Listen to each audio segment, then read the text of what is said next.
PlayStation 5 Pro. Realmente precisamos dele? Para aquelas pessoas que estão revoltadíssimas com a Sony porque são proprietárias de um PlayStation 5 e entendem que foram sumariamente enganadas por conta de todo o estelionato que a gigante japonesa fez por conta da toda a propaganda com console, 4K com 120 Hz, pagar meu imposto de renda e trazer prostitutas para transar comigo? A resposta é não. Mas eu sou o cara que quer apresentar diferentes matrizes é bom, diferentes caminhos, matizes, alternativas e visões de mundo, possibilidades, oportunidades, enfim, eu estou sendo prolixo demais para ir direto ao ponto. Tem pelo menos 3 perspectivas que precisam ser observadas para responder a pergunta se o PlayStation 5 Pro é realmente necessário, e é por isso que eu estou fazendo esse vídeo, para trazer um pouco de luz para essa discussão e para trazer um pouco de informação para você que decidiu ficar nesta missiva eletrônica. Eu sou Eduardo Moreira e você está no TargetHD.net, um blog especializado nos principais temas de tecnologia do Brasil e do mundo. Se você gostar do que vai ver nesse vídeo, se inscreva nesse canal, dê o like para o YouTube perceber que esse conteúdo foi relevante para você e pode ser relevante para outras pessoas. Clique na sineta para receber as notificações de novos vídeos e compartilhe esse conteúdo com parentes e amigos que gostam do mundo da tecnologia. Então, a partir de agora, 3 perspectivas sobre a validade ou não do PlayStation 5 Pro. Começando pela perspectiva da Sony. A gigante de videogames, a maior vendedora da história, precisa de um PlayStation 5 Pro? A resposta é infelizmente sim, até mesmo para cumprir com a promessa que ela fez com você, proprietário do PlayStation 5, que está olhando para a cara desse console gigante e está fazendo aquela cara de bobo, pensando que é um imbecil por ter comprado esse videogame. Ou às vezes não, porque se você está satisfeito com o PlayStation 5, não tem problema, não precisa se preocupar com o PS5 Pro. A Sony precisa do modelo Pro para cumprir as promessas que fez na época do lançamento do PlayStation 5, como jogos com 4K a 120 Hz, alta performance e principalmente jogos exclusivos que nunca chegaram. Essa geração do PlayStation 5 é uma geração falida, porque foram pouquíssimos jogos exclusivos e tudo que foi lançado de legal para o PlayStation 5 de alguma forma chegou no PlayStation 4, se não ao mesmo tempo, mas em um momento posterior. Quem se deu bem de fato foi a galera que ficou com o PlayStation 4 Pro, porque tem a versão melhorada da geração anterior e recebeu basicamente todos os jogos que a galera da atual geração recebeu, sem precisar gastar uma grana violenta para comprar o novo console. Eu particularmente acho que o que a Sony fez foi um baita de um estelionato, para não falar outra palavra para o YouTube não reduzir a visibilidade desse vídeo. Porque é muito feio você prometer as coisas e não cumprir. E é péssimo você vender para o seu consumidor a ideia de que o seu console poderia fazer mais e, na verdade, entregar menos por diversos fatores que todo mundo já sabe, alguns deles eu já expliquei nesse vídeo, mas basicamente porque manteve o PlayStation 4 mais tempo vivo do que talvez ele merecia ou precisava. Mas a Sony se esqueceu de combinar com os desenvolvedores de jogos, que também é outra parcela que entra na equação da resposta da necessidade ou não do PlayStation 5 Pro, porque os desenvolvedores não gostaram nada da ideia de lançar jogos exclusivos para o PlayStation 5 e foram por contra-ataque estabelecendo as regras que nós estamos vendo hoje. Olhando agora para o lado dos desenvolvedores, eles precisam de um PlayStation 5 Pro nesse momento?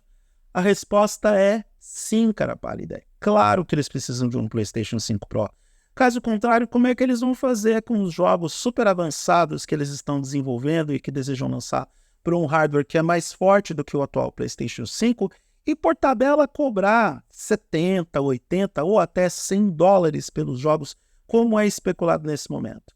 Sem um novo console, os desenvolvedores não só ficam amarrados ao PlayStation 5, como também ao PlayStation 4, porque, como eu disse um pouco antes, parte de todo esse cenário é de responsabilidade sim dos desenvolvedores, porque eles não queriam perder a vaca gorda que ainda rendia dinheiro chamada PlayStation 4, porque afinal de contas os consoles da geração anterior ainda estavam funcionando muito bem, ainda vendem muito bem, e os desenvolvedores não queriam perder esse parque enorme de jogadores disponível para vender os jogos. seria burrice se os desenvolvedores fizessem isso. Então, obviamente, todo mundo segurou a onda, todo mundo segurou o frenesi, todo mundo segurou os lançamentos que seriam exclusivos do PlayStation 5 ou adaptou tudo para o PlayStation 4 de forma silenciosa e ao mesmo tempo explícita, para que os jogadores, tanto do PlayStation 4 quanto do PlayStation 5, fossem contemplados. Se bem que apenas os gamers desta última geração, da atual geração, ficaram descontentes com essa manobra e também é uma galera que não tem muito do que reclamar porque é a minoria.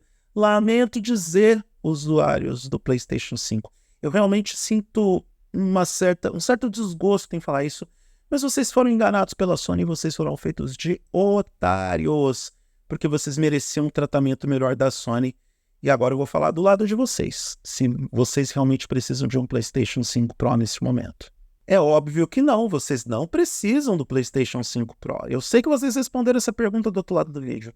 E não precisam porque vocês já contam com um console de atual geração.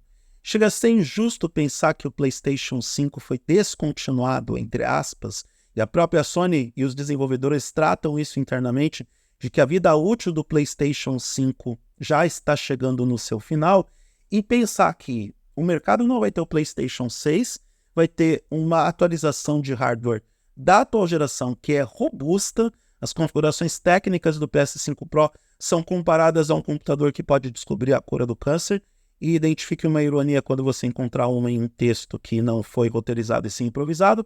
Então, se eu fosse proprietário do PlayStation 5, eu realmente estaria furioso com a Sony por ter caído nesse estelionato de vender um console ultramoderno, ultrapotente, para não receber jogos exclusivos e para não ter toda a potência desse console destravada.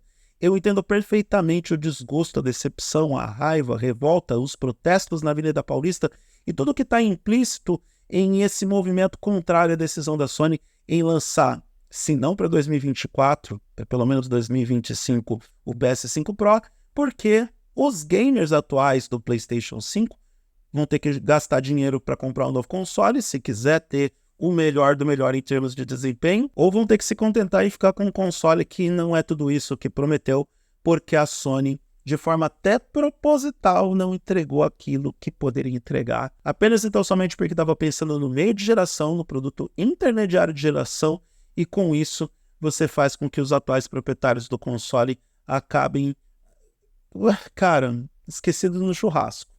Porque foi isso que aconteceu com os proprietários do PlayStation 5. Eles foram esquecidos no churrasco. Em linhas gerais, a gente não precisava de um PS5 Pro neste momento. Mas, veja bem, são 2 votos da indústria, 2 votos do mercado, contra um voto que é o seu, que está assistindo esse vídeo e que está olhando para a cara desse monstro ocupando espaço na sala do seu apartamento, que já é pequeno, ou do seu quarto, que é menor ainda, e não vai rodar jogos que são exclusivos para ele. Assim, exclusivos para a geração. Não estou falando exclusivos para a Sony em relação à Microsoft ou a Nintendo. Exclusivos da geração. Aquilo que, inclusive, poderia justificar a migração dos usuários do PlayStation 4 para o PlayStation 5. Mas não foi isso que aconteceu pelos fatores que eu apresentei nesse vídeo. Não são explicações oficiais, mas convenhamos, quem é que precisa de explicações oficiais quando a Sony deixou isso esfregado na cara de todo mundo e nem se preocupa em dar essas explicações em público? Até parece que os japoneses realmente pensam e acreditam que são a Apple, porque pode fazer o que quiser, estabelecer o preço que quiser, lançar um produto com um design diferenciado, um produto até branco. A Sony está achando que é Apple até na cor do PlayStation 5. Mas no final das contas, o grande prejudicado é o gamer. E apesar de todas as piadas que eu contei nesse vídeo, eu estou do lado dos gamers. Eu estou do lado desse povo que sofre, desse povo que utilizou o cartão de crédito do pai para comprar o PlayStation 5 em parcelado. Vocês não estão sozinhos, eu estou com vocês, eu compro a causa de vocês, compro a briga de vocês, desde que vocês assistam todas as publicidades que eu exibi nesse vídeo.